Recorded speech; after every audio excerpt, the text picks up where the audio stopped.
un des penseurs qui a la réflexion sur l'écologie, le rapport à la nature et au vivant,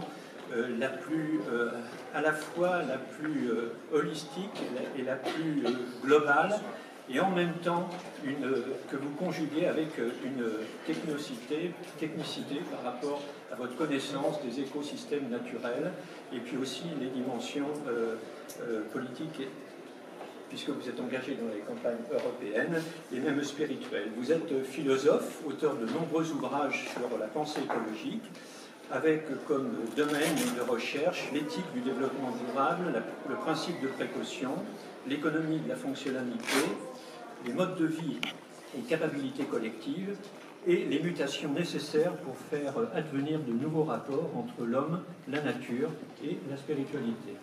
Professeur à la faculté de géosciences et de l'environnement de l'Université de Lausanne, ancien président du conseil scientifique de la Fondation Nicolas Hulot pour la nature et l'homme, vous avez préparé la charte française de l'environnement et participé activement au Grenelle de l'environnement. Votre dernier ouvrage, Une nouvelle terre pour une autre relation au monde, je vous le conseille. Il faut s'accrocher de temps en temps pour le lire, mais c'est absolument éclairant. Et c'est un appel à une autre civilisation, dégagée de la violence que nous nous infligeons à nous-mêmes et à notre environnement. Donc c'est vraiment un grand plaisir de vous accueillir, Monsieur Bourg, pour cette allocution, en quelque sorte, en tant qu'invité d'honneur, et qui va lancer de façon substantielle notre colloque. Vous avez la parole, Patrice Robineau. Merci aux organisateurs et organisatrices. Alors, mesdames, messieurs, bonjour. Je voudrais non pas vous parler directement des ODD, mais restituer au moins certains éléments du contexte dans lequel ils doivent se déployer. Et je m'en excuse par avance, mais ce contexte comporte pas mal d'aspects négatifs. Je viens les souligner, mais quand même, j'essaie de terminer sur une note beaucoup plus positive. Le premier trait extrêmement marquant de la situation contemporaine pourrait être décrit comme une forme d'affaissement moral. Il suffit simplement de songer, il y a quelques mois, à la difficulté qu'on a eue de célébrer le 70e anniversaire de la Déclaration des droits universels. Dans le contexte qui est le nôtre aujourd'hui, elle n'aurait pas pu être adoptée. Voir qu'il y a quand même quelque chose sur le plan moral qui cloche, et qui cloche méchamment. Évidemment, on ne peut pas ne pas mentionner ce qui se passe en Méditerranée, le fait que la Méditerranée se soit en quelque sorte transformée en cimetière marin pour réfugiés, alors que vous le savez, l'hospitalité, le fait de ne pas nuire autrui, la nécessité où on se trouve de porter assistance à personne en danger, tous ces principes qui ne sont pas simplement des principes modernes, Darwin nous l'a rappelé, sans l'entraide, sans la solidarité, l'espèce humaine, dans ces différents groupes, n'aurait tout simplement pas réussi à subsister. Or, qu'aujourd'hui, on remette en cause sciemment, violemment, ces principes, c'est quelque chose que l'on ne soulignera jamais assez. Donc effectivement, nous sommes confrontés à une forme d'affaissement moral. Cet affaissement moral, et c'est normal, en quelque sorte, engendre un affaissement politique. Je pense à monsieur l'ambassadeur qui a fait allusion tout à l'heure au populisme. Il faut quand même bien voir que dans de nombreux pays du monde, des dirigeants populistes exercent le pouvoir, et notamment en Europe, une grande partie des forces politiques, et on l'a encore vu avec les récentes élections européennes, se réclament de ces courants de pensée. Alors je voudrais insister sur le fait qu'il y a un lien avoué entre ces forces populistes, l'affirmation du climato-scepticisme et de manière générale une indifférence aux questions environnementales et de durabilité. Ce n'est pas simple pour les ODD de devoir se déployer dans ce contexte-là. Et effectivement, une des craintes que l'on peut avoir, comme je vais vous le rappeler après, nous avons une espèce de timing très serré pour essayer de sortir de l'impasse dans laquelle on est sur un plan strictement écologique. J'y reviendrai, nous avons une dizaine d'années.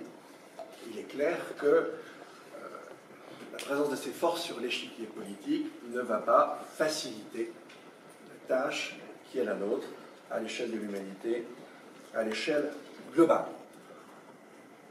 Ces deux affaissements ne sont pas sans lien non plus avec certains aspects. Évidemment, ne soyons pas simplistes. Là, je vais souligner les aspects négatifs du numérique. Ça ne veut pas dire qu'il n'y a que des aspects négatifs. Mais les aspects négatifs, ces dernières décennies, ont été quand même très marquants. Impossible de comprendre la dérive populiste, ce n'est pas la seule raison bien sûr, mais impossible de la comprendre sans avoir en tête ce qui caractérise le paysage de l'information aujourd'hui dans la plupart des pays, c'est-à-dire un éclatement extraordinaire et la possibilité de rester enfermé dans des niches d'information, de ne plus en sortir, de s'y maintenir et en quelque sorte de s'y isoler d'une façon cognitive. Sans ça, on ne pourrait pas comprendre la crise que traversent les démocraties aujourd'hui de par le monde. Le numérique aussi a permis, évidemment sans contrepoids, un renforcement énorme des inégalités. Aujourd'hui, il contribue aussi, vous le savez, à faire repartir à la hausse, ce n'est pas la seule cause, mais c'est une des causes, à faire repartir à la hausse l'intensité matérielle par point de PIB. Il continue aussi à faire repartir à la hausse l'intensité énergétique par point de PIB. Et je dirais d'une façon plus philosophique, nous sommes confrontés à un moment de l'évolution des techniques qui n'est pas assez souligné. Jusqu'à une date récente, de façon quasi systématique. Les innovations techniques ont systématiquement débouché sur une espèce d'empowerment, soit des individus, et ça n'exclut pas ce que je vais dire après, de collectifs, et in fine, de l'humanité elle-même. Tous les progrès, y compris moraux d'ailleurs, en un certain sens, que nous avons su accomplir, ont toujours été liés, de manière ou d'une autre, avec des techniques. Or, avec l'essor actuel du numérique, il semble que nous entrions dans une phase différente du progrès des techniques. Au lieu de nous octroyer en quelque sorte un pouvoir supplémentaire, l'évolution présente des techniques est au contraire marquée par l'absorption technique de capacités humaines, parfois pour les exercer mieux que nous le saurions les exercer, mais évidemment cette dynamique de substitution n'est pas sans faire peser des menaces énormes sur notre devenir social collectif. C'est déjà, je suis désolé, je vais devoir encore en ajouter. Et là, cette fois-ci, je vais passer aux menaces écologiques. Et là, comme vous le savez, c'est les communautés scientifiques qui font un travail extraordinaire, remarquable, et qui nous permettent de comprendre ce que nos sens n'étaient pas jusqu'à-là en mesure de saisir, mais ce que parfois ils commencent à appréhender. Et là, évidemment, je fais allusion à la fois au GIEC, à l'IPCC, et à son équivalent pour le vivant, à savoir l'IPBES. Qu'il s'agisse du GIEC ou de l'IPBES, le message est rigoureusement le même. C'est un message d'urgence. Et en fait, les deux croisés conduisent à une dégradation en cours qui devrait, à moins que nous réagissions vigoureusement, mais qui devrait aller crescendo dans les prochaines décennies, tout simplement de l'habitabilité de la Terre. Il n'est pas question de notre confort, il est question de nos capacités à continuer à vivre sur cette planète, et tout d'abord, à pouvoir s'y nourrir.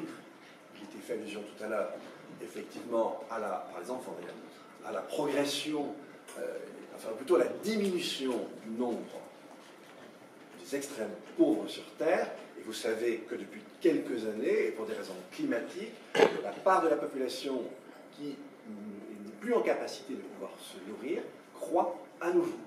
Et pas de manière marginale, de façon importante. Et si vous ajoutez climat et biodiversité, encore une fois, ce sont nos capacités à nous nourrir qui sont en cause. Je vous rappelle que ce que nous avons découvert que les 2-3 dernières années précédentes, c'est à quel point le vivant autour de nous s'effondrait. Je vous donnerai qu'un seul exemple.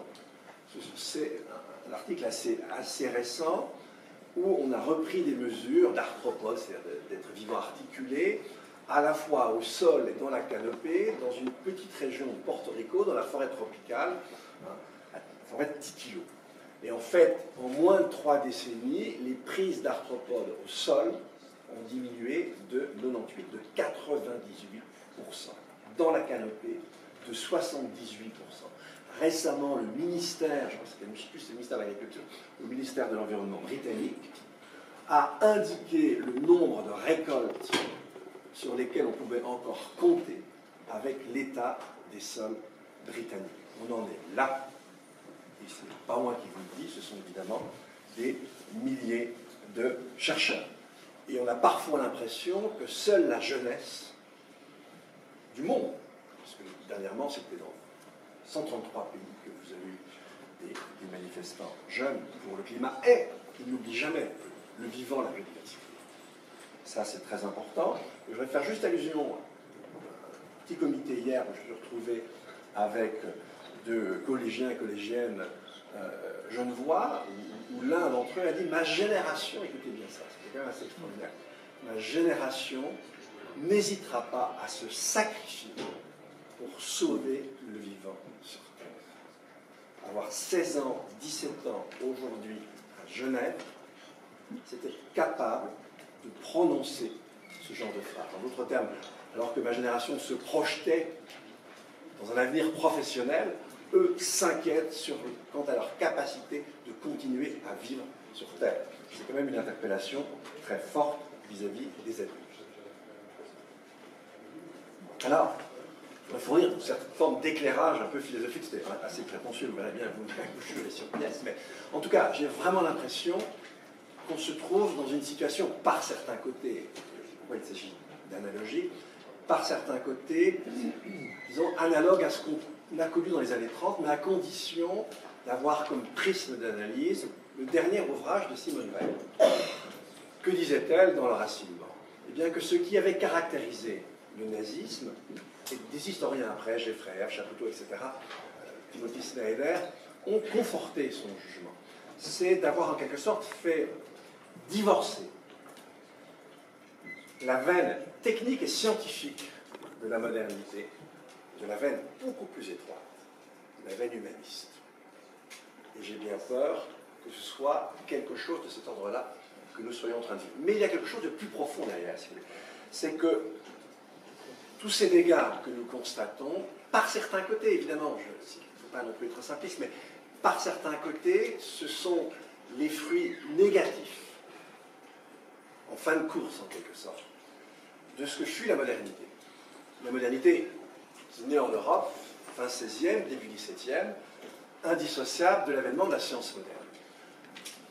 Souvenons-nous, l'idée qu'on s'est fait alors de la nature, c'est une idée, si vous voulez, qui aurait dû paraître totalement contre-intuitive. C'était l'idée que la nature pouvait se réduire à un agrégat de particules mécaniques, sans intériorité, sans finalité, sans intelligence, sans sensation, sans sentiment, reliées entre elles par une loi simple, tout d'abord la loi du mouvement, et ensuite la gravitation universelle. Évidemment, à partir du moment où on comprend ainsi la nature qui nous entoure, eh bien, vous le savez très bien, la première conséquence qu'on en tire, c'est que l'humanité est totalement étrangère à la nature. Parce qu'effectivement, elle ressent, elle pense, chacun de nous possède une intériorité, ressent un devoir moral, etc. Et effectivement, nous nous sommes apparus nous-mêmes comme totalement étrangers à la nature. Et ce faisant, on croisait, se disant, eh bien, ce à quoi on avait fini par réduire l'interprétation de la Genèse. C'est Genèse 1, 26, 28, c'est-à-dire l'idée que Dieu avait créé les hommes à sa ressemblance et à son image, et que pour cette raison, bien comme lui, ils étaient étrangers, extérieurs, transcendants, d'une certaine manière, par rapport à la nature. Et bien sûr, l'idée de progrès qu'on peut se faire à ce moment-là, c'est une idée d'un arrachement à la nature. Et en fait, finalement, ce que je viens de vous dire est sans doute pas sans lien avec cet arrachement à la nature que nous poursuivons avec une obstination relativement folle. Et bien sûr, la conséquence de cette vision, c'était les animaux-machines de Descartes. Et aujourd'hui, dans nos élevages, on les transforme en machines. Or, pour quand même finir sur une note plus optimiste, et qui, à mon avis, peut mettre en évidence un nouveau paradigme plus large que celui des EDD, mais qui pourrait permettre aux EDD, sans doute d'ailleurs d'aller plus loin, qu'ils ne le prétendent dans un premier temps, eh bien, c'est qu'on assiste aujourd'hui à l'émergence, on pourrait dire, d'un nouveau paradigme, au contraire marqué par une réinscription de l'humanité, des êtres humains, au sein du vivant. Le premier coin, si vous voulez, qui était jeté dans le paradigme moderne, ça a été par Darwin, qui, au milieu du XIXe siècle, a remis l'espèce humaine au centre de la nature. Certes, avec la sélection mécanique, mais toujours est-il que les êtres humains sont, à partir de ce moment-là, apparus comme une espèce ayant partagé l'odyssée des espèces en général.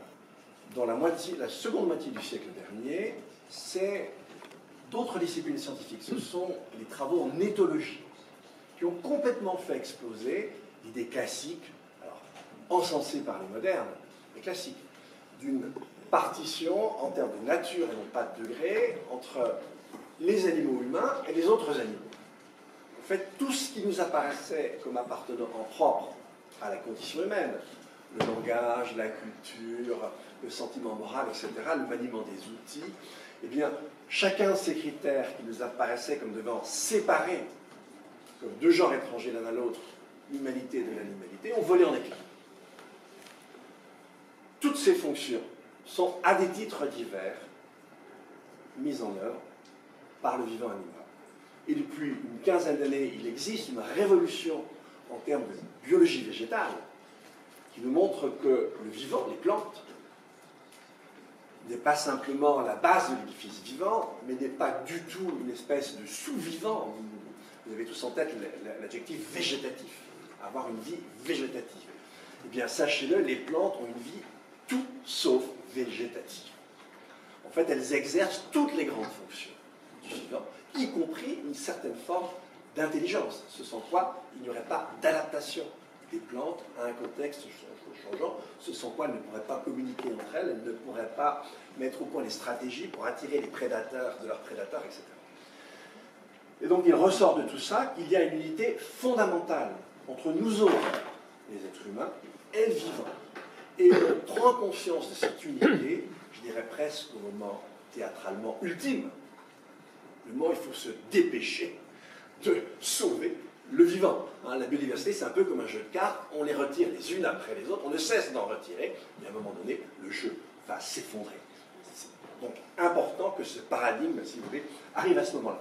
Il me reste encore quelques minutes, je voudrais simplement insister sur le fait universel et très concret par lequel il se traduit. Je vais aller très très vite, mais vous avez depuis quelques années, même depuis une décennie, si ce n'est plus, un mouvement de réaffirmation des droits de la nature. C'est d'autant plus intéressant qu'effectivement, exprimer les choses ainsi, c'est les exprimer dans la langue occidentale, mais la matrice de ces droits de la nature, ce sont les autres cultures. Et on les affirme d'autant plus que le lien avec les autres cultures est très fort. Regardez aujourd'hui la sensibilité qui se diffuse à l'échelle mondiale, pas encore universelle, mais vis-à-vis de la cause animale. Ce n'est pas simplement une question éthique, c'est une question d'ontologie. On ne voit plus les animaux comme on les voyait. Et là, je ne sais pas si c'est pas corrobé, en tout cas on va trouver ça aussi au Japon, mais j'imagine que dans les autres cultures c'est encore toujours très présent. Mais regardez l'intérêt qu'on éprouve désormais pour les arbres. Si vous voulez faire un best-seller, n'écrivez pas un classique de philo, hein, ça vous allez faire comme moi, ça s'appelle des best-sellers, mais écrivez un livre sur les arbres.